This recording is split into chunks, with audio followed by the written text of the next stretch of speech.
ओम यथाग्निर्दाहिका शक्ति रामकृष्णे स्थिता हिया सर्वविद्यास्वरूपान्तां शारदां प्रणमाम्यहम्। ओम शरणागत दीनार्त परित्राणपरायणे सर्वस्यार्ति हरे देवी नारायणी नमोस्तुते। श्री भगवानेर अशेष कृपाয় আর রামকৃষ্ণ মিশন দিনাজপুর কেন্দ্রের বদান্যতায় আমরা আজ সমবেত হয়েছি রামকৃষ্ণ সংঘের অষ্টম সংঘগুরু পরম পূজনীয় শ্রীমৎ স্বামী বিশুদ্ধানন্দজি মহারাজের বক্তৃতার সংকলন সৎ প্রসঙ্গ থেকে পাঠ এবং আলোচনার উদ্দেশ্য নিয়ে। এটা আমরা ধারাবাহিকভাবে করে চলেছি। আজকে যে বক্তৃতাটি নিয়ে আমরা আলোচনা করব এই বক্তৃতামালার বক্তৃতা সংখ্যা 25, আর এটি দেওয়া হয়েছিল রামকৃষ্ণ মিশন শিলং 18ই মার্চ 1957 সালের ঘটনা। আপনারা অনেকেই খুব অবাক হবেন, মাঝে মাঝে আপনাদের একঘেয়ে বোধ হতে পারে যে প্রত্যেকটা বক্তৃতার বক্তব্য প্রায় কম বেশি এক, মহারাজ একই কথা ঘ্যান ঘ্যান করে প্রত্যেক দিন বলে যান। আসলে যেমন শ্রীরামকৃষ্ণ, আমরা সেদিনকে শ্রীমা প্রসঙ্গ শ্রীমা দর্শন পড়ছিলাম যে প্রত্যেকটি গ্রন্থ যখন রচনা হয় তখন সেই গ্রন্থের একটি উপজীব্য বিষয় থাকে। শ্রীরামকৃষ্ণ কথামৃতের উপজীব্য বিষয় হলো শ্রীরামকৃষ্ণ ভগবান কি এবং কি করে ভগবানকে পাওয়া যায়। আর মোড়টা কি, শিক্ষার মোড়টা কি? শব্দ, কথা, শব্দরাজির সমষ্টিতে তৈরি কথা। সেই কথামালায় সেইখানে এই গুরু তত্ত্বটিকে জানানো হয়েছে, আমাদেরকে বলা হয়েছে। এবং পূজনীয় বিশুদ্ধানন্দজি মহারাজের জীবনও যদি আমরা দেখি, তার বক্তৃতা, তার জীবনের একটাই উদ্দেশ্য, যে যেন একেবারে তিনি সবসময় যখনই কথা বলতেন ভগবানের কথা, কেমন করে ভগবান লাভ করতে হয় এবং ভগবান লাভের পথ। মহারাজের যারা শিষ্য ছিলেন তাদেরকে এরকমও দেখেছি। তাদের মধ্যে অনেকদিন শিকরাকুলিন গ্রামের অধ্যক্ষ ছিলেন একজন, তিনি আমাদের বলতেন, তিনি তো তখন বাইরে কাজ করতেন, কালেকশানে যেতেন, এবং এখন যেটা পিপিটিসি তখন সেটা একটা সময় ছিল ইন্ডাস্ট্রিয়াল ট্রেনিং সেন্টার। সেই ইন্ডাস্ট্রিয়াল ট্রেনিং সেন্টারে তিনি যখন ফিরে আসতেন তখন ফিরে বেশ অনেকটা সন্ধে হয়ে যেত ফিরে আসতে, ক্লান্ত হয়ে ঘুমিয়ে পড়েছেন। একদিন ঘুমিয়ে পড়েছেন, দ্বিতীয় দিন বিশুদ্ধানন্দজি তখন প্রেসিডেন্ট, ওনাকে দ্বিতীয় দিন উনি যখন ফিরে এসছেন তখন দেখছেন দারোয়ান দাঁড়িয়ে আছে, বলছেন প্রেসিডেন্ট মহারাজ আপনাকে এলেই দেখা করতে বলেছেন। উনি ছুটতে ছুটতে গিয়েছেন, তখন প্রেসিডেন্টরা থাকতেন স্বামীজির ঘরের পাশের ঘরটা, ওখানে অষ্টম অধ্যক্ষ অবধি থেকেছেন। নবম অধ্যক্ষ স্বামী মাধবানন্দজি মহারাজ থেকে এইটি থাকা শুরু হলো, গিরিশ মেমোরিয়ালে প্রেসিডেন্ট মহারাজের থাকা শুরু হলো। আগে এই বাড়িতে ভাইস প্রেসিডেন্টরা থাকতেন, দোতলায় থাকতেন শঙ্করানন্দজি যখন ভাইস প্রেসিডেন্ট ছিলেন, এবং একতলায় স্বামী বিশুদ্ধানন্দজি থাকতেন। এই দুই ভাইস প্রেসিডেন্ট এখানে থাকতেন, কিন্তু পরবর্তীকালে এটা প্রেসিডেন্ট মহারাজের আবাসস্থল হলো। তা ওনাকে ডেকে পাঠিয়েছেন, উনি এসছেন, দেখছেন মহারাজ জপ করছেন, এবং জপ করবার আগে মন্দিরের পূজারী এসেছিলেন ঠাকুরের একটা প্রসাদী মালা নিয়ে, একটা জুঁই ফুলের প্রসাদী মালা, সেটা মহারাজকে পড়ানো আছে। মহারাজ ওটা পড়েই জপ করছেন। উনি ঘরে ঢোকা মাত্র মহারাজের একটাই প্রশ্ন, তোকে যে দুটো মন্ত্র দিয়েছিলেন, দ্বিতীয় মন্ত্রটা তো কাল জপ করিসনি। উনি বলছেন আমার না একদম স্তম্ভিত হয়ে যাবার মতো অবস্থা। উনি বলছেন না, ক্লান্তি তো বটেই, ক্লান্তির জন্য আমি আর বেড়ে উঠিনি, একটা মন্ত্র জপ করে এত ক্লান্ত হয়ে গেছিলাম, ঘুমিয়ে পড়েছিলাম, তাই দ্বিতীয় মন্ত্রটা আর জপ করা হয়নি। তখন উনি বলছেন না না, সাধন ভজনের ক্ষেত্রে এই কাজটা, এটা আমাদের সাধন ভজনের অঙ্গ, এবং আমাদের কিন্তু আসল উদ্দেশ্য কাজ করা না, আমাদের আসল উদ্দেশ্য হচ্ছে ভগবান লাভ করা, এবং এই কাজটা হচ্ছে মাধ্যম। যেহেতু আমরা 24 ঘন্টা নিশিদিন ভগবানকে ডাকতে পারি না, ভগবানের ধ্যানে ডুবে থাকতে পারি না, তাই এটা হচ্ছে মাধ্যম। এই মাধ্যমের মধ্যে দিয়ে, এটার মধ্যে দিয়ে আমরা যাব, এটার মধ্যে দিয়ে কিন্তু আমাদের একটাই উদ্দেশ্য, আমরা ভগবান লাভ করব। ভগবান ভিন্ন আমাদের আর কোনো উদ্দেশ্য হতে পারে না। উনি বলছেন যে এইরকম কনসার্ন মানুষ আমি খুব কম দেখেছি। আমাদের বলছিলেন পরবর্তীকালে, যখন প্রায় ওনার জীবনের শেষ দিকে একদিন বলছিলেন, আমরা ধরেছিলাম বিশুদ্ধানন্দজির কথা বলুন কিছু। আমরা তো ছোট, তখন আমাদের খুব অলৌকিক গল্প শোনার খুব একটা বাসনা থাকতো। আর হেডকোয়ার্টার্সে থাকাকালীন সব মহারাজরা আসতেন আমাদের দপ্তরে, আমরা জমি গল্প করতাম। এই সমস্ত সোনা মণিমুক্তা আসতো। কিন্তু যে কথাটা উনি বারবার বলতেন বিশুদ্ধানন্দজি সম্পর্কে, উনি বলতেছিলেন যে বিশুদ্ধানন্দজির কথা মনে হলে একটা কথাই মনে পড়ে, একটা মানুষ যিনি নিরন্তর চেষ্টা করছেন আমি কেমন করে ভগবান লাভ করব, একটা মানুষ যিনি নিরন্তর আমাদের প্রেরণা দিয়ে যাচ্ছেন আমি কেমন করে ভগবান লাভ করব, একটা মানুষ নিরন্তর চেষ্টা করে যাচ্ছে ভগবৎ সমীপে যাওয়ার জন্য আমার যা কিছু বাধা সেটাকে অতিক্রম করি কি করে আমি সেটাকে অতিক্রম করব, শুধু যেন সব কিছু বাড়া রয়েছে, শুধু যেন খেতে হবে, এইটুকু যেন ফারাক। আজকের বক্তৃতাটাও ঠিক একই, এই ভাবের একবারে দোতক, তার প্রত্যেকটি কথাতে এই একই জিনিস বোঝাচ্ছেন তিনি। মহারাজ বলছেন গীতায় অর্জুনকে কর্ম, জ্ঞান, যোগ এবং ভক্তি উপদেশ করেছেন। নিস্ত্রৈগুণ্য ভবার্জুন, তুমি গুণাতীত হও, তস্মাৎ যোগী ভবার্জুন, তুমি যোগী হও, মন্মনা ভব মদ্ভক্ত, আমার ভক্ত হও, আমাতে মন সমাহিত করো। এইখানে শ্রী ভগবানের সঙ্গে অর্জুনের গুরু শিষ্য সম্পর্ক। এইখানে এই গীতার এই মহারাজ অর্জুনকে বলছেন শ্রীমদ্ ভগবদ্ গীতায় অর্জুনকে ভগবান কর্ম, জ্ঞান, যোগ এবং ভক্তি এই চারটির উপদেশ করছেন। কর্ম কেন, কর্ম দিয়ে কেন শুরু হলো? কর্ম হচ্ছে আমার চেনা এরিয়া, যেটার সঙ্গে আমি নিত্য সম্পৃক্ত, তাই আমাকে আমার চেনা এরিয়া দিয়ে শুরু করিয়েছিলেন। কর্ম হওয়ার পরে জ্ঞান, কর্মের যত প্রকাশ হতে থাকবে আমাদের নিজেদের ভেতরেই বোধ হবে আমাদের ভেতরের মানুষটা বদল হচ্ছে। দেখবেন আমরা যখন পরার্থে সামান্য কিছু কর্ম করি এবং সেই কর্মটা যখন আমরা নিরন্তর করে যাই, একটানা করে যাই এবং ছেদ ছাড়া করে যাই, কোন একটা অ্যাট্রাকশন, কোন একটা বোধ আমাদের কাজ দেয়। আজকে যাব না, আজকে বাচ্চাগুলো তাকিয়ে আছে, আমার মনে আছে একজন ভদ্রমহিলার কথা, তিনি এই গ্যাপের যে বাচ্চা তাদের জন্য রান্না করতেন। তার বাড়িতে কোনো কাজ নেই, সবাই ছেলেপুলেরা বড় হয়ে গেছে, তাই মহারাজরা তাকে দায়িত্ব দিলেন গ্যাপের বাচ্চাদের জন্য একটু ভালো সুস্বাদু রান্না করে দিতে হবে, কারণ ছেলেরা বা ঠাকুররা যে রান্না করেন সেটা বাচ্চাদের ভালো লাগে না খেতে, ছোট বাচ্চা তো। তিনি রান্না করতেন। প্রথম খানিকটা মহারাজরা বলেছেন বিরক্ত হয়ে গিয়ে রান্না করতেন, কিন্তু তারপরে উনি বলতেন এমন একটা নেশা, একটা ভালো লাগা, এই ভালো লাগাটা হচ্ছে আমরা বুঝতে পারি না, কিন্তু এটাই হচ্ছে জ্ঞান। আমার ভেতরের মলিনতা কমে যাচ্ছে, আমি আমার নিজেকে নিয়ে ভাবা কমিয়ে দিয়েছি, আমি অন্যের জন্য ভাবছি। এই যে এই জগতের সঙ্গে সম্পৃক্ত হওয়া, এগুলো আমরা বুঝতে পারি না, কিন্তু একটু একটু করে আমাদের ভেতরে যেন জাগতে থাকে। তাই তারপরে বলছেন যোগ, এটি যখন যুক্ত মানে একবারে কনসিয়াসলি আমরা এই কাজটা করি তখন এটা যোগ হয়, এবং এই তিনটের সমন্বয় হলে ভালোবাসা তৈরি হয়। এবং ভালোবাসার সেটা একবারে পার্মানেন্ট ভালোবাসা, মানে যে অবস্থায় হোক তিনি যদি আমাকে দূর দূর করে তাড়িয়েও দেন তবু একটা ভালোবাসা তৈরি হয়ে যায়। এই বলার পরে তিনি বলছেন নিস্ত্রৈগুণ্য ভবার্জুন, কতগুলো উপদেশ দিচ্ছেন তার সংক্ষেপে দিচ্ছেন যে তুমি যাই করো 3 গুণের পারে যাও, সত্য, রজতম 3 গুণে আমাদের শরীর তৈরি। তিনি বলছেন এই 3 গুণে পারে যাওয়া কথা বলছেন। গল্প বলেছিলেন ঠাকুর 3 ডাকাতের গল্প, একজন ধরে বললে এখানে মেরে ফেলো, এখানে একজন বলে মারার দরকার নেই, ভালো করে পিটিয়ে দিয়ে বেঁধে রাখো, আর আরেকজন, এই দুজন চলে যাওয়ার পর তৃতীয় জন এসে তার বন্ধন খুলে দিয়ে তাকে রাস্তায় দেখিয়ে দিলেন। কিন্তু কিছুতেই তার সাথে তার বাড়িতে গেলেন না, কেননা সেও যে চোর, তাকে তো পুলিশ ধরে ফেলবে। বলছেন ভগবান লাভ করতে হলে এই 3টে গুণের, সত্য, রজতম, এই 3 গুণের পারে যেতে হবে। কোনো একটি গুণের মধ্যে থাকলে আমরা বাঁধা পড়ে গেলাম, আমরা সেটির পারে যেতে পারবো না। তাই বলছেন নিস্ত্রৈগুণ্য ভবার্জুন, বলছেন তস্মাৎ যোগী ভবার্জুন, তুমি যোগী হও। যোগী হওয়া মানে উচ্চ ভাবের সঙ্গে সংযুক্ত হওয়া। যতক্ষণ না আমরা, অনেকেই দেখবেন কাজ করছি, একবারে বোকার মতো কাজ করে চলেছি, কি উদ্দেশ্যে কাজ করছি, কেন কাজ করছি, কোনো রকমের দায় সারা ঠেলা এটা। অথচ দেখবেন এই আমি যখন ঠাকুরের ভোগ রান্না করছি বা ভগবানের জন্য কোনো কাজ করছি, অথবা রিলিফ ক্যাম্পে গেছি 5 দিনের জন্য, সেখানে যে কাজ করছি একটা অদ্ভুত ভালোবাসা দিয়ে কাজ করছি, আমার সমস্ত মনটাকে সেই কাজের সঙ্গে যুক্ত করে দিয়েছি। এই যখন আমরা আমাদের সমস্ত মনটাকে যুক্ত করি, যোগী আর কিছু নয়, সেই উচ্চ ভাবটার সঙ্গে যা কিছু করছি সেটাকে সংযুক্ত করা, মেরুকরণ করা, সেতুবন্ধ।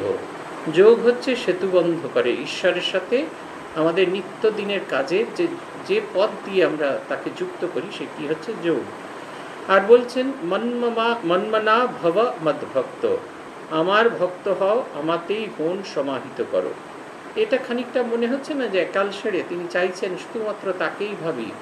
আসল সেই কথা হচ্ছে ভগবান হলেন পূর্ণ আমাদের সচ্চিত আনন্দের প্রতীক, আমাদের সত্যরজতমর যে সাত্ত্বিক গুণের ঘনীভূত মূর্তি। সেটি আমরা সেই ঘনীভূত মূর্তিটিকে যদি সর্বদা নিরীক্ষণ করতে পারি, আমাদের মন কখনো এদিক ওদিক কোথাও যাবে না। অন্যান্য বাজে জিনিস আর 5টা বাজে জিনিসের মধ্যে মন দেওয়ার চেয়ে ভগবানে মনকে নিবিষ্ট করা অনেক সহজ এবং খুব সহজে এবং খুব ভালোভাবে আমরা আমাদের যে নিজের যে আলফাল যে চিন্তা তার থেকে আমরা পেরিয়ে যেতে পারি। সেই কারণে বলছেন এখানে ভগবানের সঙ্গে অর্জুনের গুরু শিষ্য সম্পর্ক। কেন বলছেন গুরু শিষ্য সম্পর্ক? গুরু খানিকটা মায়ের মতো, পক্ষী মাতা যেরকম তার সন্তানদের রক্ষা করেন। পক্ষী মাতা কেমন করে রক্ষা করেন? বাজ পাখি যদি দেখার সৌভাগ্য হয় তা দেখবেন, যখন ঝড় বৃষ্টি আসে, যখন সেই বাজ পাখি তার সন্তানদের দুটো পাখনা এরকম করে বিস্তার করে সেই তার থেকে তাদের বাঁচানোর চেষ্টা করে, ঝড়ের হাত থেকে, বৃষ্টির হাত থেকে তার সন্তানদের রক্ষা করেন। গুরুও ঠিক সেই রকম তার দুটি পাখনা মেলে, তার স্নেহের অঞ্চল দুটি মেলে আমাদের ধরে রাখার চেষ্টা করেন। আমরা সবসময় we are always safe in the hands of our গুরু। গুরু ঠিক মায়ের মতো আমাদের একবারে সবসময় তারা ঘিরে রাখেন। তারা কখনো কোনো অবস্থাতে আমাদের ফেলে দেন না, কোনো অবস্থাতে তারা আমাদেরকে ছেড়ে যান না। ভক্ত যে ভগবানের বড় প্রিয়, ভক্তের কাছে তিনি নিজেকে উজাড় করে দেন। তাই তো গীতার শেষে শ্রীকৃষ্ণ প্রাণের সার কথা কটি তার প্রিয় ভক্ত অর্জুনকে অযাচিতভাবে শোনাচ্ছেন। অর্জুনকে উপলক্ষ করে সমস্ত জগৎবাসীকে শোনাচ্ছেন। জীবকল্যাণের জন্য শতপ্রবৃত্ত হয়ে বলছেন এবং বলছেন অতিগুচ্ছ রহস্য, প্রফাউন্ড সিক্রেটস। ভগবান কোথায় আছেন আর কেমন করে তাকে পাওয়া যায় সে কথাই বলে দিচ্ছেন। ঈশ্বর সর্বভূতানাং হৃদ্দেশের্জুন তিষ্ঠতি, ব্রাহ্ময়ান সর্বভূতানি যন্ত্ররূঢ়ানি মায়য়া, তমেব শরণং গচ্ছ সর্বভাবেন ভারত, তৎপ্রসাদাৎ পরাম শান্তিম স্থানম প্রাপ্স্যসি শাশ্বতম। ভগবান পণ্ডিত, মূর্খ, জ্ঞানী, ভক্ত সর্বজীবের হৃদয়ে রয়েছেন। একান্তভাবে তার শরণাগত হলে পরা শান্তি আসবে।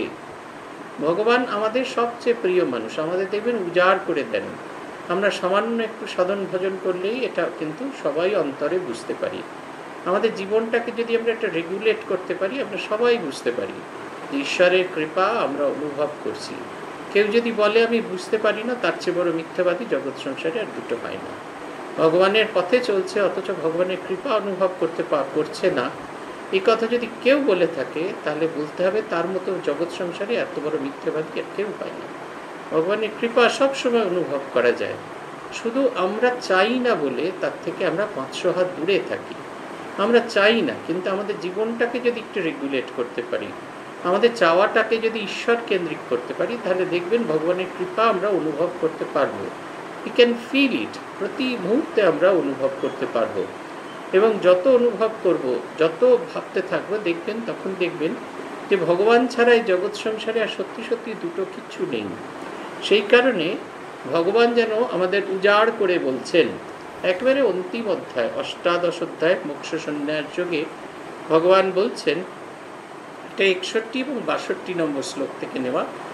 ঈশ্বর সর্বভূতানাং হৃদ্দেশে অর্জুন তিষ্ঠতি, ভ্রাময়ান সর্বভূতানি যন্ত্ররূঢ়ানি মায়য়া। বলছেন 61 নম্বর শ্লোকে অর্জুনকে বলছেন, হে অর্জুন, এই অন্তর্যামী ঈশ্বর সকলের জীবের হৃদয় চৈতন্য রূপে অধিষ্ঠিত হয়ে নিজে মায়া শক্তির দ্বারা যন্ত্রস্থ পুত্তলিকার মতো, যে ভ্রাময়ান সর্বভূতানি যন্ত্ররূঢ়ানি মায়য়া, তার মায়ার দ্বারা আমাদেরকে কিরকম করছেন? যন্ত্ররূঢ়ানি, আমাদের প্রায় সেই একেবারে সেই পুতুলের মতো, যন্ত্রস্থ পুতুলের মতো সেই ভূতগণকে তিনি চালিত করছেন। এই সব সময় বলতে হয় যে মায়ার অতিক্রম করে যাওয়ার কথা বলতে হয়। আমরা যদি তিনি যেটা দিচ্ছেন তাতে যদি সন্তুষ্ট থাকি তাহলে কিন্তু আমাদের কিছু হবে না। সেই যে তিনি গল্প বলেছেন, একজন রংরেজের গল্প, তার কাছে একটা রঙের বালতি আছে, যে কাপড় নিয়ে যাওয়া যায় সেই কাপড়টাই সেই রঙে, যে রঙের আমি ছোপাতে চাই সেই রঙের তিনি করে ফেলেন। কিন্তু একজন বড় শিয়ানা লোক ছিল, সে এসে বলল, যে রঙে তুমি নিজের মনটাকে রাঙিয়েছ সেই রঙে তুমি আমার মনটাকে রাঙিয়ে দাও।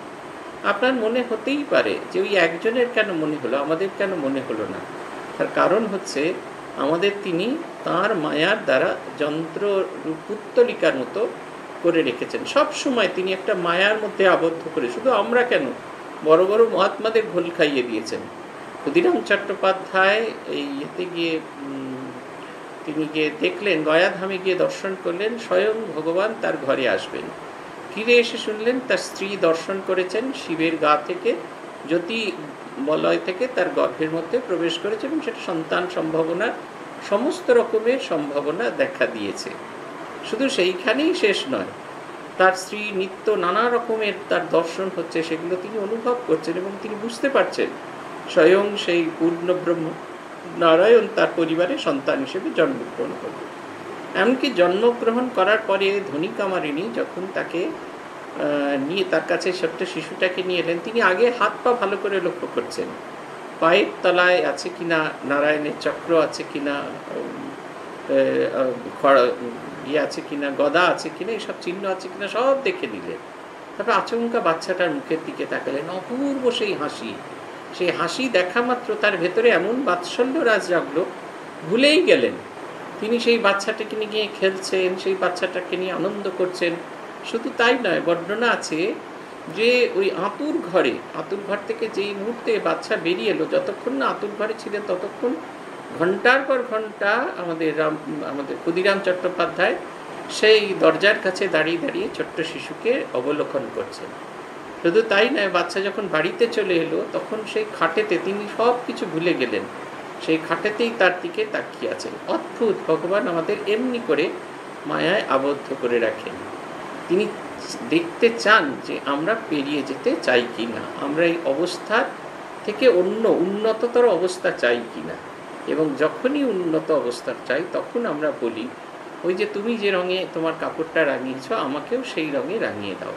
ওই কথাগুলো তখন আমাদের মধ্যে আসে। অতএব বুঝতে পারছেন এর মধ্যে আমার চেষ্টাটা অনেকখানি, আমাদের নিজেদের চেষ্টাটা অনেকখানি। আমরা যদি না চাই তাহলে কিছুতেই হবে না। তমেব শরণম গচ্ছ সর্বভাবে না ভারত। এই যে জ্যোৎস্নাদি বলছিলেন যে এইবার এত বছর পরে এসে তিনি দেখছেন যেখানে আমাদের দেশের মতো সূর্যোদয় হয়েছে, ভীষণ ঠান্ডা, ওদের সাধারণ লোকেরা ঘুরে বেড়াচ্ছে, কিন্তু এত ঠান্ডা আমাদের ভারতীয়দের পক্ষে যে লেপ টেপ গায়ে দিতে হচ্ছে। কিন্তু লেপ গায়ে দিয়ে থাকলে তো হবে না, যে এডিনবেরাতে যদি তিনি না যেতেন তাহলে সাধুর সঙ্গে দেখা হতো না, ঘরে লেপ গায়ে দিয়ে শুয়ে থাকলেই হতো। এই যে চেষ্টাটা, এই চেষ্টাটা দরকার। যখনই এই চেষ্টাটা আসবে তখনই ভগবান আমাদের প্রতি কৃপা করবেন। তাই বলছেন, তমেব শরণম গচ্ছ সর্বভাবে ন ভারত তৎপ্রসাদাৎ পরাম শান্তিম স্থানম প্রাপ্স্যসি শাশ্বতম। হে ভরতবংশীয় রাজা অর্জুন, তুমি সর্বতভাবে না, অর্থাৎ কায় মনোবাক্যে তাঁরই শরণাগত হও। আমরা বলছি না, ভগবান বলছেন আমার শরণাগত, এখান থেকে আমার বলছেন না, ভগবান বলছেন তাঁর শরণাগত। নিজের একটা নৈব্যক্তিক সত্তাকে আমাদের সামনে প্রকাশ করছেন। তমেব শরণম গচ্ছ সর্বভাবে না ভারত। কীরকম না, সব ভাবে। এই খানিকটা আমার জন্য রেখে দিলুন, খানিকটা ভগবানকে দিলুন, ওরকম হলে হবে না। সবটুকু হতে হবে। আমার যেসব দিতে হবে সে তো আমি জানি। আমার যত বিত্ত প্রভু, আমার যত বাণী, সব দিতে হবে।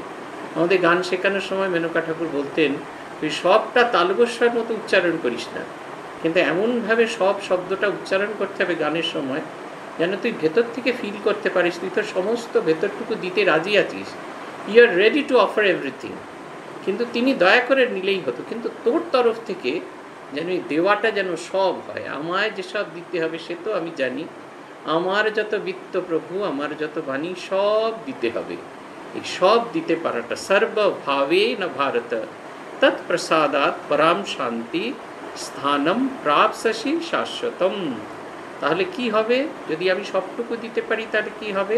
তৎপ্রসাদাৎ, তার কৃপায় পরা শান্তি লাভ করব। যে শান্তি লাভ করলে, শান্তির আবার সামনে একটা পরা শব্দ ব্যবহার করছে, সেই যে শান্তি লাভ করলে আর অন্য কোনো শান্তি সেখানে আসে না। দেখবেন এখন মনে হচ্ছে যে এক্ষুনি যদি একটা জোম্যাটোতে এক্ষুনি বুকিং করে দিয়ে একটা বেশ ভালো টপিং দেওয়া একটা পিৎজা যদি অর্ডার দেওয়া যায়, আজকে আনন্দর মতো এরকম কিছু নেই। পিৎজা এলো 8 টুকরো করে, আপনি 1 টুকরো খেলেন, আবার সবাইকে দিয়ে ভাগ করে দিলেন, কি আনন্দ কি আনন্দ কি আনন্দ। আবার সকালবেলা খিদে পাচ্ছে, বলছে এবার তাহলে আর রান্না করবো না, জোম্যাটো থেকে আবার একটুখানি নিয়ে আসি, স্যান্ডউইচেস নিয়ে চলে আসি। কিন্তু কিছুতেই শান্তি হচ্ছে না, মনে হচ্ছে আবার খিদে পাচ্ছে। বলছেন খিদেটাই মেরে দেয়, খিদেটাই আর হবে না, কোনো দিন খিদেটা হবে না। এমন এক অদ্ভুত খিদে হবে যে এমন এক অদ্ভুত আমার ট্রিটমেন্ট হবে যে এখানে আর আমার খিদে পাবে না, আমি আর কোনোভাবেই আর ক্ষুধার্ত বলে নিজেকে বোধ করতে পারবো না। তৎপ্রসাদাৎ পরাম শান্তি স্থানম প্রাপ্স্যসি শাশ্বতম। সেই পরম স্থানে লাভ করে, সেই শাশ্বত পরম স্থান, এমন একটা অবস্থা যেটি চিরন্তন বদল হবে না। ক্ষীণে পুণ্যে মর্ত্যলোকে বিশান্তি এরম হবে না যে আমার পুণ্যফল শেষ হয়ে গেল, ব্যাস অনেক হলো, এবার অনেক নাচ গান দেখেছো, উর্বশী রম্ভার, এবার যাও গিয়ে গিয়ে নিচে নাচো, নিজে গাও, আপনি নাচো, আপনি নাচমা করো, এরকমটা নয়। তাই বলছেন ভগবান পণ্ডিত মূর্খ জ্ঞানী ভক্ত সর্বজীবের হৃদয়ে রয়েছেন, সবার ভেতরে আছেন। একান্তভাবে তাঁর শরণাগত হলে পরা শান্তি লাভ করতে হবে। আমার হৃদয়ে তিনি আছেন, এইটা অনুভব করতে হবে। এটা যে মুহূর্তে আমি অনুভব করতে পারবো, দেখবেন আমার জীবনের গতি বদলে যাবে। মহারাজ বলছেন, উপনিষদ বলছেন তৎ সৃष्ट्वा তদেবানুপ্রাবিশৎ, তিনি জগৎ সৃষ্টি করে তার ভেতরে প্রবেশ করলেন, তিনি সর্বজীবের অন্তরে বিরাজ করছেন। আর আমরা করছি কি? হৃদয় মন্দিরের দরজা বন্ধ করে রেখে ক্রমাগত বাইরে ছুটছি, পাগলের মতো বিষয়ের পেছনে ছুটছি শান্তির আশায়। কত ধাক্কা খাচ্ছি, আঘাত পাচ্ছি, তবু এ ছোটার বিরাম নেই। তিনি অন্তর্যামী রূপে আমাদের হৃদয়ে রয়েছেন, সে হুঁশ নেই। তিনি ঘোরাচ্ছেন, তার মায়ার নাগরদোলায় আমরা ঘুরছি। আমাদের স্বাধীনতা কোথায়? তাই তো কৃপা পরবশ হয়ে তিনি নিজেই আমাদের বলে দিচ্ছেন পথের সন্ধান। তমেব শরণম গচ্ছ সর্বভাবে না ভারত। ভাবের ঘরে চুরি না করে মনমুখ এক করে তার শরণাগত হতে পারলে তবে তার কৃপায় পরাশান্তি ও সদ্গতি লাভ হয়। বাইরের খেলা শেষ করে ভেতরে প্রবেশ করতে পারলে তখন শান্তি। মনমুখ এক করাই হবে আমাদের সত্যকারের সাধন। ভালোবাসা ও ভক্তির ভেতর দিয়ে তাকে আপনার করে নিতে হবে। এখন এককে বাদ দিয়ে আমরা কেবল শূন্য বসিয়ে যাচ্ছি, তাকে ছেড়ে আর সব কিছুই আঁকড়ে ধরছি। মীরার জীবন দেখো, তিনি অনিত্য রাজভোগ সংসার সুখ ছেড়ে আসল সত্য বস্তু ধরলেন। এটি সাধন সাপেক্ষ, বাইরের ছুটোছুটি নয়, অন্তরে প্রবেশ করাই সাধনা। আসল দেবালয় হচ্ছে হৃদয়, সেখানে প্রবেশ করে তাঁর চরণে শরণ নিতে হবে। কি সুন্দর কথা, উপনিষদের কথা। তৎ সৃष्ट्वा তদেবানুপ্রাবিশৎ, আমি সৃষ্টি করে তাতে অনুপ্রবিষ্ট হচ্ছে, তার ভিতরেই বাস করছে। কিরম মজার কথা! তিনি সৃষ্টি করেছেন, এই গোটা জগৎটা তিনি সৃষ্টি করেছেন, এবং একই সঙ্গে এই জগতে তিনি আমাদের সঙ্গে বাস করছেন।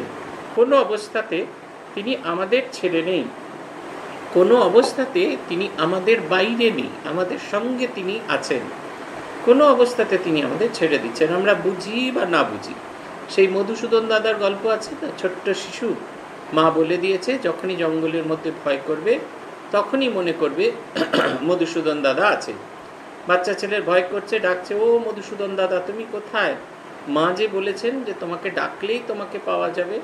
সঙ্গে সঙ্গে দেখলেন মধুসূদন দাদা এসে গেছে, দুজনে মিলে পার করে বেরিয়ে চলে গেলেন। তিনি এর ভেতরে অনুপ্রবিষ্ট হয়ে আছেন, তিনি সর্বজীবের অন্তরে বিরাজ করছেন। এটা তো আপনারা বলবেন যে হ্যাঁ ঠিক আছে, তিনি সর্বজীবের অন্তরে বিরাজ করছেন, কিন্তু আমরা বুঝতে পারি না কেন। তার কারণ হচ্ছে আমরা আমাদের হৃদয়ের দরজাটা বন্ধ করে রেখেছি। আপনি আপনার ঘরের যে একটা অ্যান্টি চেম্বার আছে, সেইখানে সব দামি জিনিসপত্র রেখে ঘরটা তালা দিয়ে চাবিটা নিজের কোমরের মধ্যে গেঁথে এবার ঘুরে বেড়াচ্ছেন। সেই দামি জিনিসগুলো কোথায় কোথায় যেন রেখেছি, ভুলেই গেছেন, কোথায় যেন রেখেছি, কোথায় যেন রেখেছি। সেগুলো আছে, এই বোধটা আপনার আছে, সেটি আছে, এই বোধটা আছে, কিন্তু কোথায় রেখেছেন সেইটিই ভুলে গেছেন। তারপরে অনেক খুঁজছেন, চতুর্দিকে খুঁজছেন, তাহলে চাবিটা কোথায় আছে, চাবিটা যে আমার কাছেই আছে আমরা জানি না। আমরা যে মুহূর্তে যখন মনে পড়লো সঙ্গে সঙ্গে চাবিটা খুললাম, আলো জ্বালতেই ঘর একেবারে আলোকিত হয়ে আছে, আমার অন্তর সম্পদে ভর্তি আছে। আমার হিয়ার মাঝে লুকিয়েছিলে দেখতে আমি পাইনি, বাহির পানে চোখ মেলেছি, হিয়ার পানে চাইনি। আমি বাইরের দিকে, চতুর্দিকে আছি। তিনি যখন কৃপা পরবশ হয়ে আমাদের পথ দেখিয়ে দেন তখন আমরা এগিয়ে যেতে পারি। সেই কারণে তিনি বলছেন তমেব শরণম গচ্ছ সর্বভাবে না ভারত। এই সর্বভাবে না কথাটা খুব ইম্পর্টেন্ট। ঠাকুরের একটি কথা আছে, ভাবের ঘরে চুরি না করা। এই সর্বভাবে না কথাটার অর্থ হচ্ছে এই ভাবের ঘরে চুরি না করা। আমরা বেশিরভাগ ক্ষেত্রেই ভাবের ঘরে চুরি করে ফেলে থাকি। ভাবের ঘর, আমরা সব কিছু করেছি, দারুণ শাস্ত্রাদি করেছি। ওই কালকে বলছিলাম একজনদের বাড়িতে গেছিলাম আমরা কালেকশনে, সেখানে রাশি রাশি বই সাজানো রয়েছে, কথামৃত, রবীন্দ্র রচনাবলী, বঙ্কিম রচনাবলী, শরৎ রচনাবলী, উপনিষদ সংগ্রহ। তার মধ্যে সেই পুরনো দিনের কথামৃতের কালেকশন আছে, কথামৃত ভবনে সেই সবুজ রঙের কথামৃত। প্রথম খণ্ডটা বার করে দেখছি কেউ পড়েইনি কখনো, পাতাই কাটা হয়নি, অথচ একদম ঝকঝকে তকতকে পরিষ্কার পরিচ্ছন্ন হয়েছে, কোথাও সামান্যতম ময়লাটুকু নেই। কাজের মহিলা যিনি দিদি আসেন তার কাজ হচ্ছে কাঁচটা একবার করে সরান, একটা বড় ডান্ডার সাথে একটা কাপড় বাঁধা আছে, এমনি এমনি করে ছাটান, তারপরে আবার কাঁচটা টেনে দিয়ে যান। কিন্তু ওই বাড়ি ভর্তি বই ভর্তি আলমারি, কেউ একদিনও টেনে তার থেকে বার করে কি আছে সেটাই মনে করতে পারছে না। আমাদের মনে আছে একটা স্মৃতিকথা আছে, শ্রদ্ধা প্রাণানন্দ প্রচুর পড়াশোনা করতেন এবং যখনই যেটা পড়বার ইচ্ছা হতো সেই বইটা উনি সংগ্রহ করতেন। ওনার কালেকশন খুব ভালো ছিল, তারপরে উনি ভুলে যেতেন বইগুলো কোথায় আছে। আর মোক্ষ প্রাণা মাতাজিরও খুব বইয়ের কালেকশন ছিল, যখনই ওনার কিছু পড়ার দরকার হতো উনি আসতেন নিবেদিতা স্কুলে, একদিন দুদিন থাকার পরে শ্রদ্ধা প্রাণা মাতাজির ঘরে হানা দিতেন, তারপরে সেই সব বই যেগুলো আছে সেইগুলোকে বার করে নিয়ে মাতাজিকে দেখাতেন। শ্রদ্ধা প্রাণী বলতে সত্যিই মনে নেই, তখন উনি কবিতাটা বারবার বলতেন যে কুবের রাজার ঘরে কত ধন আছে, কুবের রাজার কাছে খপর নাই। এই খপর আমাদের থাকে না, তার কারণ হচ্ছে আমরা ওই সবসময় আমি ওনাদের কথা বলছি না, ভাবের ঘরে চুরি, এটা আমরা আমাদের কথা বলছি। আমাদের যে এত সম্পদ আছে এটি সম্পর্কে আমাদের সম্যক ধারণা নেই। আমরা মনে করি ওই যেমন করছি বেশ করছি, আমাদের অনেকটা খরগোশের মতো ভাব। খরগোশ এই মুখটাকে এর মধ্যে ঢুকিয়ে রাখে, গর্তের ভেতরে ঢুকিয়ে রাখে, লেজটা বেরিয়ে আছে, পেছনটা বেরিয়ে আছে, সে ভুলেই যায় ওই লেজ আর পেছন ধরে তাকে যে টেনে এর বাইরে বার করে ফেলা হবে সেটা সে বুঝতে পারে না। সে এত বোকা, সেভাবে মুখটা আমি লুকিয়ে রাখলেই জগতে আর কেউ আমাদের দেখতে পাবে না। ঠাকুর সেই যে মাছের গল্প বলছেন, একদল মাছ আছে, তারা টেনে সেই জালটাকে নিয়ে গিয়ে কাঁদায় গিয়ে গেঁথে থাকে, তবে কাদার মধ্যে মুখ এরকম গেঁথে থাকলে আর তাকে টানা যাবে না, কিন্তু ভুলেই যায় জেলে যখন টান দেবে তখন এক টানেতে বেরিয়ে চলে আসতে হবে। তাই প্রস্তুতিটা খুব দরকার। বলছেন মন মুখ এক করাই হচ্ছে সত্যকারের সাধন, সব কাজের ক্ষেত্রে, এটা শুধুমাত্র ভগবান লাভের ক্ষেত্রে নয়। আমরা যে কাজই করি না কেন আমাদের যতক্ষণ না মন মুখ এক হচ্ছে ততক্ষণ না কিন্তু কাজে হয় না। দেখবেন মায়েরা, আপনারা বুঝতে পারবেন, আপনারা যখন সাধারণ রান্না করেন না ঠাকুর ঘরের জন্য যখন রান্না করেন, দুটো রান্নার কোয়ালিটি আলাদা হয়ে যায় এবং দুটো রান্নাই আপনি বুঝতে পারেন যে দুটো রান্না আলাদা হয়েছে। তার কারণ হচ্ছে আমাদের অ্যাটেনশনটা অন্যরকম হয়ে থাকে, আমাদের অ্যাটেনশনটা অন্যরকম থাকে। আমরা সমস্ত মন প্রাণ উজাড় করে রান্না করি, অন্য কোনো কথার কথা ভাবি না, কেউ কেউ জপও করেন, ভগবানের চিন্তা করেন, কিন্তু ঠিক এইটা কিন্তু আমরা আমাদের দৈনন্দিন কাজের মধ্যে দিতে পারি না। আমরা তখন সবটাই আমাদের মন একদিকে আছে আর ইয়েতে একদিকে আছে, অন্য কোনোভাবে নেবেন না। আপনারা রেগে যান অনেক সময় আমার এই কথাটা শুনতে, কিন্তু বেশিরভাগ সময় আমাদের মনটা চোখটা এইতেই থাকে। আমি রান্না করছি আলু পটলের তরকারি, কিন্তু ওই বেনুদি রান্নাঘরে চিকেন বিরিয়ানি দেখাচ্ছে, হাঁ করে সেই চিকেন বিরিয়ানি দেখছি, মনের অর্ধেক অংশ এবং চোখ ওই চিকেন বিরিয়ানিতে আছে, আর হাত নেড়ে চলেছি আলু পটলের তরকারিতে। আলু পটলের তরকারিতে তো ওই নাড়তে নাড়তে আর বিরিয়ানির স্বাদ আসবে না, সেটা তার মতো করেই করতে হবে। তাই বলছেন যে মীরার জীবনটা দেখার কথা হচ্ছে, সর্বস্ব ত্যাগের কথা বলছে। আমরা সর্বস্ব ত্যাগ হয়তো আমাদের দ্বারা সম্ভব হবে না, কিন্তু আমরা যেন ওই ভালোবাসাটা আমাদের থাকে, আমাদের যে অনুরাগটা যেন থাকে, সেটা যেন কখনো কোনো অবস্থাতে যেন কম না পড়ে। এইবার মহারাজ একটা দারুণ কথা বলছেন দুটো জিনিস আছে, পুরুষাকার আর দৈব। আমাদের নিজের নিজ নিজ চেষ্টা এবং তার কৃপা। দৈব অনুকূল না হলে চেষ্টা ফলবতী হয় না। পুরুষকার সম্বল করে আমাদের চলতে হবে, তবে তো কৃপা হবে। তিনি আমাদের জন্য কত ভাবছেন, আর আমরা তাঁর দিকে থেকে মুখ ফিরিয়ে সংসারে ডুবে রয়েছি। সংসারেই কি পাচ্ছি খুব? আত্মস্থানন্দজি আমাদের খুব সুন্দর করে একটা কথা বলতেন। উনি বলতেন, ভগবানের কাজটা ভগবানকে করতে দে, ওটা নিয়ে তোকে ভাবতে হবে না। ভগবানের কাজ হচ্ছে তোকে কৃপা করা, আর তোর কাজ হচ্ছে মন প্রাণ দিয়ে সাধন ভজন করা।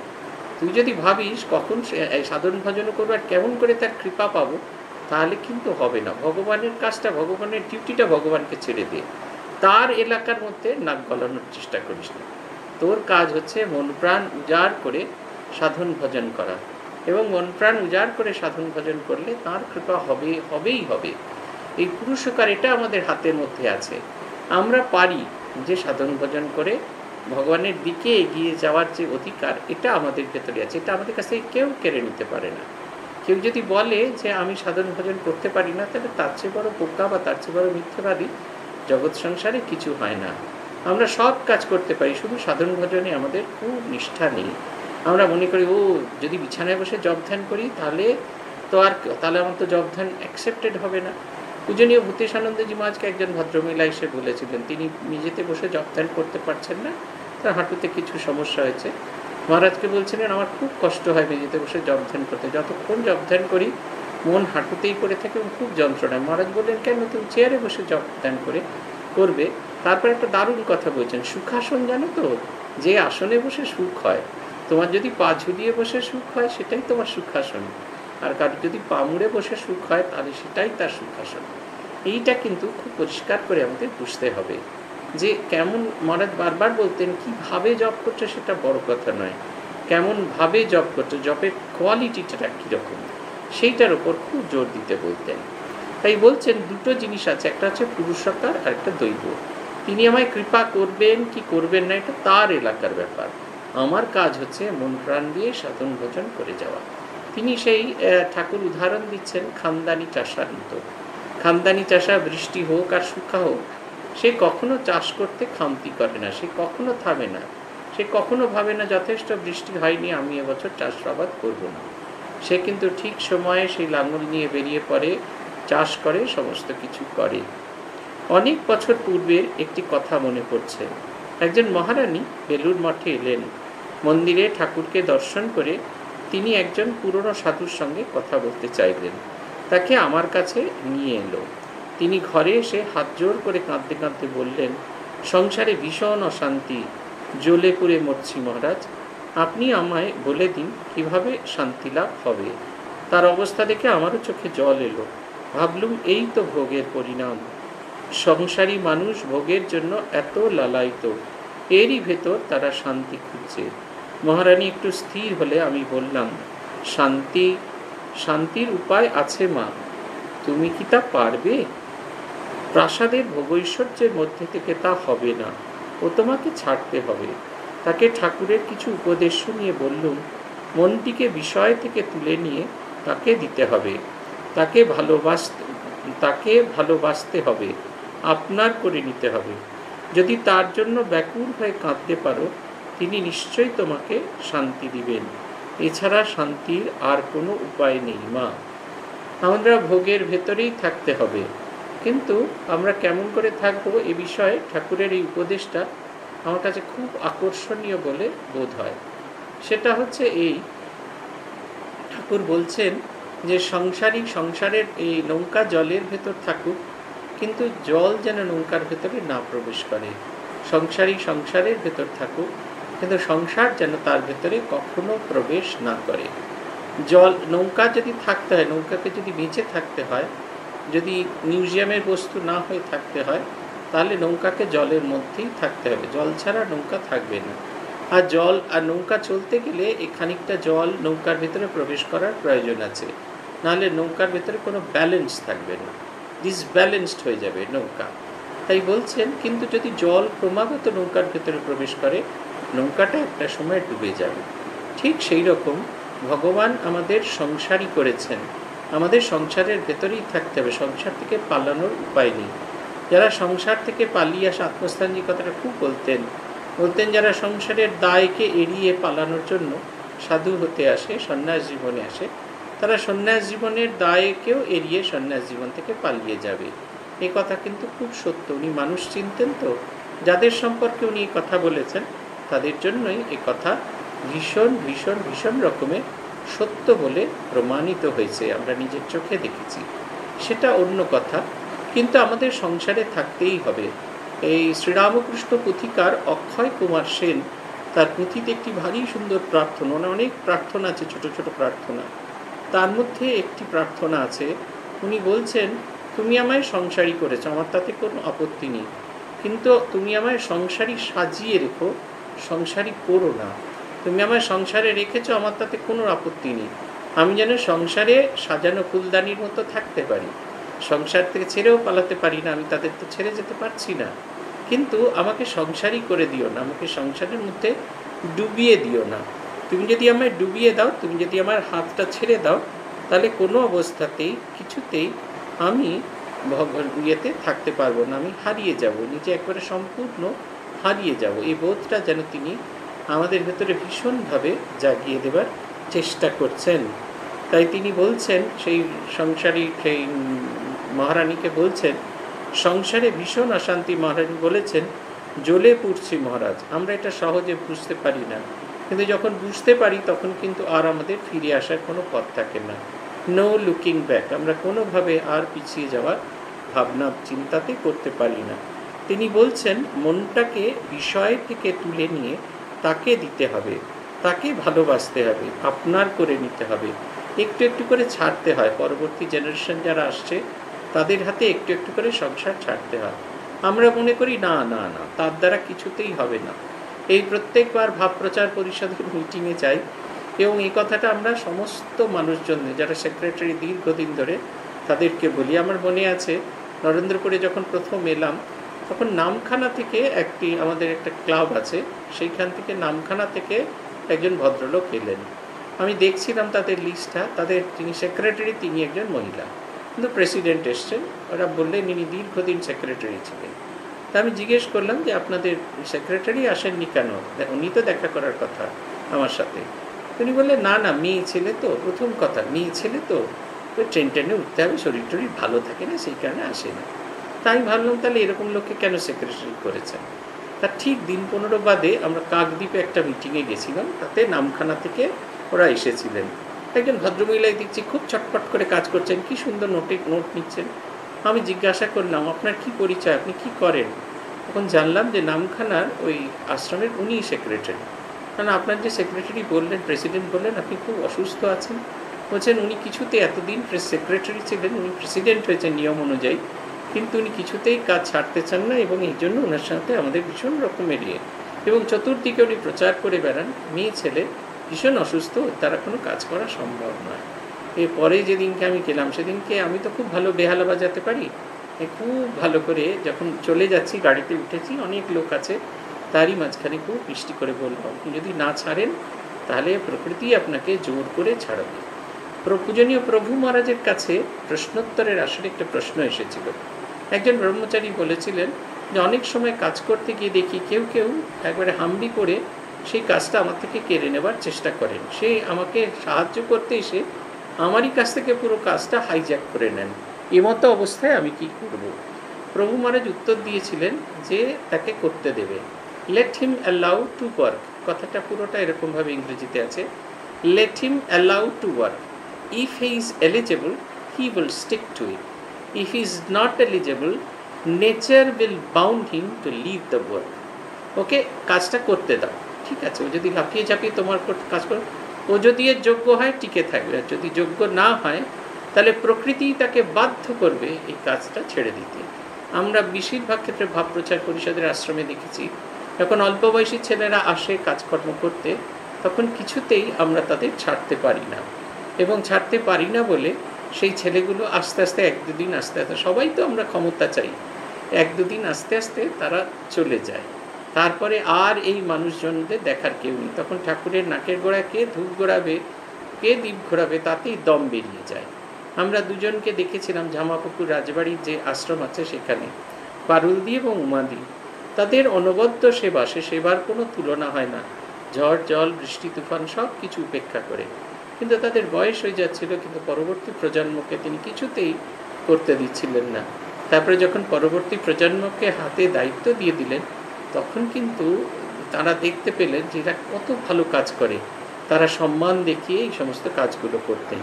আমাদের সমস্যাটা হচ্ছে এই, সংসার ছেড়ে যাওয়ার বয়স হয়েছে আমাদের, আমাদের চুলে পাক ধরে, সব কিছু হয়, কিন্তু দায়িত্বটা আমরা কিছুতেই ছেড়ে উঠতে পারি না। ঠাকুর বলতেন যে উট কাঁটা ঘাস বড় ভালোবাসে, যত খায় মুখ দিয়ে দরদর করে রক্ত পড়ে, তবু ছাড়বে না। সংসারী মানুষ এত শোকতাপ পায়, তবু মনে করে ভোগের মধ্যেই আনন্দ ও শান্তি পাবে, কিন্তু তা হয় না।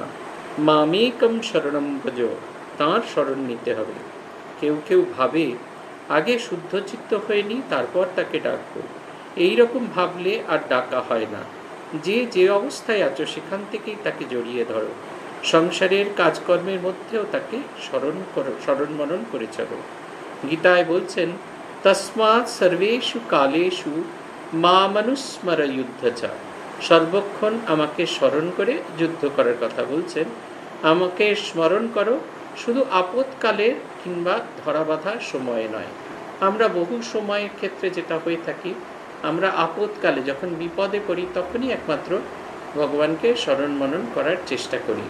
অন্য সময় আমরা কিছুতেই ভগবানকে স্মরণ মনন করার কথা ভাবি না, ভগবানকে চিন্তা করার কথাও ভাবি না। কালকে আমরা বিশ্বরূপ, পরশু দিনই এই আগের গত মঙ্গলবার দিনই পড়ছিলাম, সেইখানে একটি শ্লোক আমার ভীষণ প্রাণের, সেই শ্লোকের একটি অংশ। সেইখানে ভগবান বলছেন, তমক্ষরম পরম বেদিতব্যম তমস্য বিশ্বস্য পরম নিধানম। বেদিতব্যম, এই জগৎ সংসারের যদি কিছু জানার বিষয় থাকে, তাহলে শুধুমাত্র তুমি ছাড়া আর এই জগৎ সংসারে আমার জানার বিষয়বস্তু নেই। কেন নেই? কারণ তমস্য বিশ্বস্য পরমম নিধানম। এই জগৎ সংসারে যদি কেউ আমার না থাকে, কেউ যদি আমায় আশ্রয় না দেয়, তাহলে আমি সবসময় জানব যে আমার তুমি আছো। মা বলছেন না, এটা মায়ের কথার যেন, এই এই গীতার কথা যেন মায়ের শব্দ দিয়ে, তার সাদা বাংলা দিয়ে বেরিয়ে এসছে। সবসময় জানবে কেউ যদি না থাকে, তোমার একজন মা আছেন। এই তুমি একমাত্র আমার আশ্রয়। আমি জগৎ সংসারে কখনো আশ্রয়হীন নই। আমায় যদি সমস্ত জগৎ ছেড়ে দেয়, সারা জগৎ যদি আমার থেকে মুখ ফিরিয়েও নেয়, তবু আমরা কখনোই আশ্রয়হীন নই। তুমি আমাকে সেই সব, তাই তোমাকেই আমাকে জানতে হবে। তুমি ছাড়া আর জানার কোনো বিষয়বস্তু নেই। যেহেতু তুমি আমাকে আশ্রয় গ্রহণ করবে, তাই তোমার সম্পর্কে আমার একটা পরিষ্কার সম্যক ধারণা হওয়া ভীষণ জরুরি। গীতার শেষে শরণাগত ভক্তকে ভগবান তার সর্বগুচ্ছতম বাণী শোনাচ্ছেন, যেটি পালন করলে আমাদের মন সম্পূর্ণভাবে শুদ্ধ হয়ে যাবে। তুমি আমাকে নমস্কার করো, আমাকে পূজা করো, আমার ভক্ত হও, আমাতে চিত্ত সমর্পণ করো। আমি প্রতিজ্ঞা করে বলছি, এই কটি করলে তুমি আমাকেই পাবে, কেননা তুমি আমার প্রিয়। সর্বধর্মাধর্ম পরিত্যাগ করে একমাত্র আমার শরণাগত হও, আমি তোমাকে সমস্ত পাপ হতে মুক্ত করব। ভগবান বলছেন, এসো আমার কাছে, ওসব ফেলে দিয়ে চলে এসো। তোমার যা কিছু দুর্বলতা, মলিনতা আমি ধুয়ে মুছে সাফ করে তোমাকে আনন্দ ও শান্তিতে ভরে দেব। পূর্ণ শরণাগতি, পূর্ণ আত্মসমর্পণ, অ্যাবসলিউট সারেন্ডার। গীতামুখে ভগবানের এই শেষ কথা। ভগবান এই কথাটি বলছেন আমাদের। মা দেখবেন ভারী সুন্দর করে এই কথাটি বলেছেন, তার গোদা বাংলায় বলেছেন, আমার ছেলে মেয়ে যদি ধুলো কাদা মেখে আসে, এটা তার সেই ধুলো কাদা ঝেড়ে নিয়ে তাকে কোলে তোলার দায়িত্ব আমার। এই যে ভগবান বলছেন না, আমাকে পুজো করো, আমার ভক্ত, আমাতে চিত্ত সমর্পণ করো। আমাদের কারু মনে তাই বড় একালশীল লোক, তাকে ছাড়া কাউকে করলে কিছু হবে না, এটা কিন্তু নয়। আসলে বলছেন, সমস্ত চিন্তাটা, সমস্ত দৃষ্টিটা আমার দিকে দাও। আমাদের এখন আর এইভাবে কেউ পুজো করে না। পুরনো পূজারী মহারাজদের দেখেছি, এবং এই দুর্গা পুজো টুজো করবার সময় দেখেছি, আপনারাও দেখেছেন, পুজো যখন শেষ হয়ে যায় দেবীকে ঘিরে পরিক্রমা করা হয়। দুর্গাম শিবাম শান্তিকরীম ব্রহ্মাণীম ব্রহ্মণপ্রিয়াম সর্বলোको প্রণেত্রিঞ্চ প্রণমামি সদাশিবাম মঙ্গলাম শোভনাম শুদ্ধাম নিষ্কলাম পরমাম ফলম বিশ্বেশ্বরীং বিশ্বমাতো বিশ্বমায়াঞ্চ মায়ায়াম। এই পরপর এই মন্ত্র চলতে থাকে। 34টি স্তবকে মোট 64 লাইনের মন্ত্র, 34টি এই 32টি শ্লোক আছে, মোট 64 লাইনের মন্ত্র। এটা মুখস্থ বলতে হয়। দেবীকে ঘিরে ঘিরে 3 বার পরিক্রমা করা হয়। আপনারা যারা পূজনীয় বৈদ্যনাথানন্দজির পুজো দেখার সুযোগ পেয়েছেন, উনি শেষ আমি দেখেছি রোজ পুজো হয়ে গেলে 2টি অর্ঘ্য উনি নিতেন, ঠাকুরকে দেওয়ার জন্য 2টি অর্ঘ্য উনি নিতেন। 2টি অর্ঘ্য নিবেদন করতে 3টি অর্ঘ্য নিতেন। একটি অর্ঘ্য তিনি ওই বানেশ্বরের ওপর দিতেন, আর ঘুরে ঘুরে ঠাকুরের পায়ে এপাশে একটা অর্ঘ্য দিতেন, তারপরে এই কথাটা বলতে বলতে ওপারে গিয়ে ওই অর্ঘ্যটা দিতেন। আমাদের অনেক সময় মনে হতো বিসর্জনের মন্ত্র রোজ কেন তিনি পড়েন। তারপরে সুকুমার মহারাজ আমাদের ক্লিয়ার করলেন, রোজ পুজো করবার পর দেবতাকে পরিক্রমা করতে হয় কেন না, দেবতার সঙ্গে সংযুক্তি তৈরি করতে হয়, সম্পৃক্ততা তৈরি করতে হয়। তোমার সঙ্গে আমি বাধা পড়ছি। দেখবেন আমাদের যখন বিয়ে হয়, এই যে আগুনের চতুর্দিকে আমরা ঘুরি কেন, একটা অগ্নিময়, অগ্নি হচ্ছে পাবক, যেখানে কোনো অপবিত্রতা নেই। একটা পবিত্র সম্পর্কে অগ্নিকে সাক্ষী রেখে আমরা বন্ধনে আবদ্ধ হচ্ছি, স্বামী এবং স্ত্রী তার একটা পবিত্র বন্ধনে আবদ্ধ হচ্ছে। ঠিক সেই রকম নিত্য আমরা আধ্যাত্মিক বন্ধনে ভগবানের সঙ্গে আবদ্ধ হচ্ছি। এই যে পরিক্রমা, এর মূল কথাটা হচ্ছে তাই। এই বলছেন অ্যাবসলিউট সারেন্ডার, তাকে যদি করি তিনি আমাদের নিয়ে নেবেন। মা বলছেন, মা আরও এক হাত এগিয়ে গেছেন। রবীন্দ্রনাথ বলছেন তার কবিতায়, যত কলুষ যত ফাঁকি এখনো যে আছে বাকি, মনের গভীরে আমায় তার লাগিয়ে আর ফিরায় না, তারে আগুন দিয়ে দহ তুমি এবার আমায় লহহীনা দহ। এটা হচ্ছে প্রার্থনা। আর মা আরও এক ধাপ এগিয়ে গেছেন, বলছেন এটা আমার কাজ, আমার ছেলে যদি ধুলো কাদা মেখে আসে সেই ধুলো কাদা ছেড়ে নিয়ে তাকে আমার কোলে তুলে নেওয়া। ভগবান হলেন সেই মাতৃস্বরূপ, তার কাছে প্রার্থনা করতে হয় না, শুধু হাত দুটোকে এমনি করে দিলেই হলো, আর তিনি একেবারে উঠে পড়বেন। আমাদের এখানে ক্লাস 5-এর ছেলেরা এসছে, খুব কাঁদছে। তারপরে খাওয়ার সময় তারপরে হাতটাকে এমনি করে দিয়েছে, আমার কোনো উপায় নেই, কোলে নিতেই হলো। ইঁটো মুখটা আমার কাঁদে আর হাতটা আমার পিঠে মুছে দিল, কিন্তু সেই যে কিছুতেই সে আর বেরিয়ে যেতে পারছে না। আমরা একেবারে অন্তিম পর্যায়ে এসে গেছি। সেখানে বলছেন তিনি যে মন যত শুদ্ধ পবিত্র হয় ততই আসে এই শরণাগতি। তাকে একটু ভালোবাসো, তাকে একটু দিলে তিনি শতগুণ ফিরিয়ে দেন। তিনি বিন্দুতে সিন্ধু দেখেন, তার দিকে 1 পা এগোলে তিনি 100 পা এগিয়ে আসেন। এ ঠাকুরের কথা, তবে তো তিনি আমাদের এত আপন। তিনি প্রতিজ্ঞা করে বলছেন, তার ভক্ত হয়ে তাতে মন সমাহিত করলে নিশ্চিত তাকে লাভ হবে। এটা তিনি একেবারে প্রতিজ্ঞা করে আমাদের বলছেন যে যেভাবেই আসি না কেন, যদি আমরা তাকে ভালোবাসতে পারি, তাকে যদি গভীরভাবে ভালোবাসতে পারি, তাহলে অবশ্যই তিনিও আমাদের ভালোবাসবেন। এই জগৎ সংসারের এরকম কোনো সম্পর্ক নেই যেখানে মানুষ ভালোবাসছে অথচ ভালোবাসা পাচ্ছে না, এরকমটা হয় না। হ্যাঁ, আমরা ছোটোখাটো এদের থেকেও পাই, জন্তু জানোয়ার কীট পতঙ্গ তাদের থেকেও ভালোবাসা পাই। বলছেন শান্তিটা পেতে হলে বাইরেটা ছেড়ে ভেতরে আসতে হবে। সংসারের অসার বস্তু ত্যাগ করে তবে তার ভেতরকার সারবস্তুটিকে নিতে হবে। সেই সারবস্তু হলেন ভগবান। ত্যাগ চাই। ঠাকুর বলছেন, গীতা 10 বার বললে যা হয়, গীতার মানে তাই। 10 বার বলতে গেলে ত্যাগী হয়ে যায়। গীতার এই শিক্ষা, হে জীব, সব ত্যাগ করে ভগবানকে পাওয়ার চেষ্টা করো। গীতা আমাদের ত্যাগের পথে চলে পরম শ্রেয় লাভের অধিকারী হতে বলছেন। সাধুই হোক আর গৃহী হোক, মন থেকে আসক্তি ত্যাগ করতে হবে। ত্যাগের পথে গেলে এমন বস্তু লাভ করবে ত্রিজগতে যার তুলনা নেই।